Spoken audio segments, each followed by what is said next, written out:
Hey guys, Joe here at ECRM's Center Store Programs in Las Vegas, and I'm here with Mike from Tops Markets. Thank you for joining us. You're welcome. Thank you for having me. So this interview is going to be a little different than our normal interviews because of Mike's unique background. So before we start, could you give an overview of what you're doing at Tops, and then we'll start getting into the other stuff that we talked about. Sure. My current role with Tops Markets, I'm the director of Center Store for edible grocery. So I oversee all aspects of merchandising and the buying, and have a bunch of category business managers that work for me. And we're here and come to these events to be able to network and find a lot of great items and talk to a lot of great people.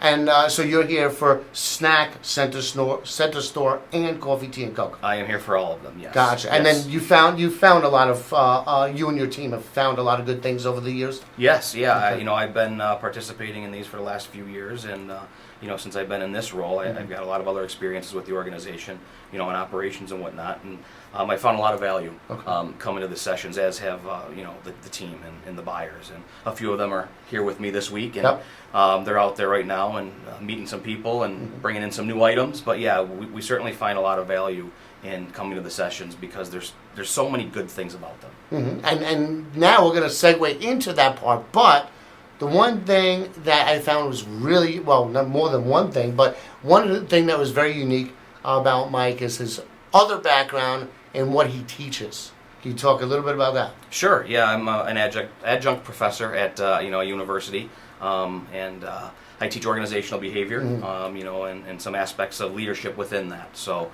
I've been doing that for about 5 years on top of my long career here in the grocery retail business. So once I found out about that, because me and Mike were talking before, I was just curious what he thought about ECRM and our process and the people and the culture from his perspective as an expert in organizational behavior. So what are your thoughts?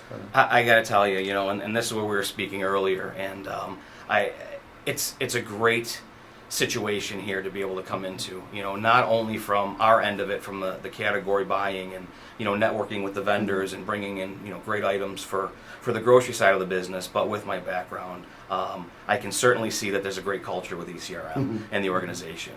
The one of the reasons I stopped to talk to you this morning was just to tell you what great people that you had, and it's evident throughout, from everybody working in the different meeting room areas and on the floors and at all the tables, and dealing with some of the people through the emails and the phone calls. This is not something that just comes about easily and we all show up and just go to town.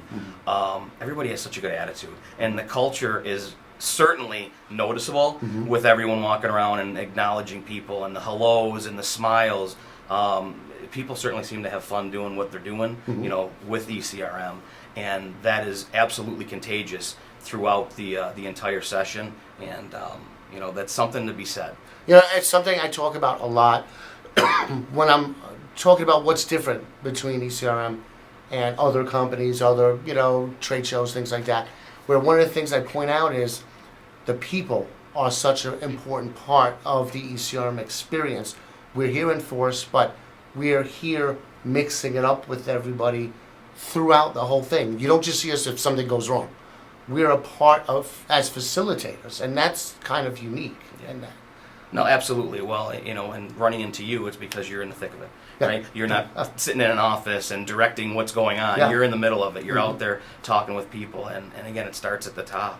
And from my recognition of things and my experiences learning throughout my career, the good and learning just as much from the bad, it's evident. And that's why I want to make sure that I was complimentary toward the staff and the team and just the entire structure of the event. People put their all, obviously, into the planning because it's really well structured. And there is a lot of planning. I mean, or your team works closely with our retail team as you're preparing. Absolutely. Okay. Absolutely. And I'll call them out by name specifically, but go ahead, please do. Please do. Jessica Moore, and obviously with I deal with her the most, and then my team deals with Taylor. But they're excellent. They're great to deal with, and they're great to talk to, and they absorb what our needs are, and then they react to that to be able to set us up for the right meetings and just to take everything and put it all together. So in fact, even Jessica's come out to the office to meet with myself and the team, and Wayne had come out with her. But everybody that we've come in contact with has just been they've been excellent. So that's where I start to build that thought of the culture, and it's pretty dynamic, but very noticeable. And again, I want to call them out by name because Jess has really been fantastic with me personally and with the team too. So it's good to hear, and that's the goal. Is we want to really, really learn what your needs and objectives are, so that we can really curate a schedule of appointments that really are relevant to what you're looking to accomplish. No, that's great. That's great. We appreciate that. So, what are you looking to accomplish during these 3 sessions? We're a team, and myself specifically. We have goals to come in and look at certain things and talk about different things, but I don't pigeonhole myself in saying I just want to accomplish these things, because if I do, we may miss other opportunities that come abroad.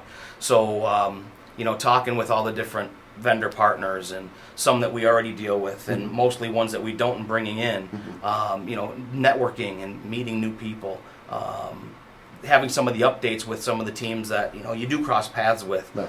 We are always looking to find not just the next big item, but consistent, sustainable items that sell. Looking at innovation, always looking to partner with good companies and with good product.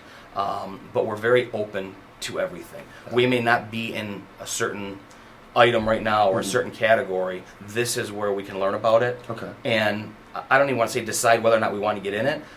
Everybody that's here has the opportunity to sell us on why we should be in it. Okay. So we come in with an open mind and the flexible sponge-like learning to be able to soak it all in, taking a lot of notes, and then we start meeting on the plane on the way back and talking about where we're at. We've got a few hour flight to be able to do that and recap, and we want to get things going as quick as possible. Well, I think that's important.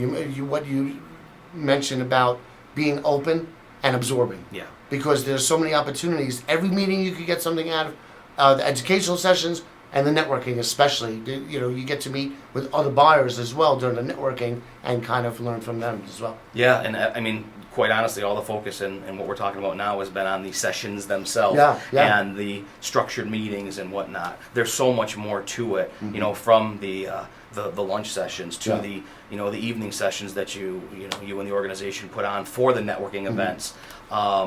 We've met more people that we don't do business or we aren't going to do business with, during dinner and different things like that we still have relationships with. Yeah. And we still talk to say, hey, what's happening? We're in the Northeast. You're out west. Yeah. We can't do business together right now because it doesn't make sense. Yeah. But what are you seeing out there from a trend standpoint that maybe we can take advantage of and help each other that way as well? So again, that goes back to just the environment overall of what the sessions are. They are collaborative sessions. If there's one word that I can use, it's collaborative. This is a great place to bring new buyers to kind of bring them up to speed, like in an immersive category learning experience. Absolutely. My first session was this one a year ago, and as I mentioned, I've been in my role for just a shorter time, about 15 months in this role. Very long career with the organization in a lot of different roles. And I jumped right into the deep end. Yeah. And that was advised to me to be able to get my feet wet, to come out and see and talk and everything else. And that first session was very important for me, and that's why I continue to come back, because I found so much value in it. So many good potential partnerships and partnerships that have already come to fruition. One of the buyers that's here with me today, we sat down and we had lunch, and he just said, so how are things going? He said, I've got so many good things already to come out of this. It was halfway through the first day we were here. Oh, wow. So, yes, for sure. When you get somebody like that into a new role, to be able to come to a session like this and get through things, there's so much to get through.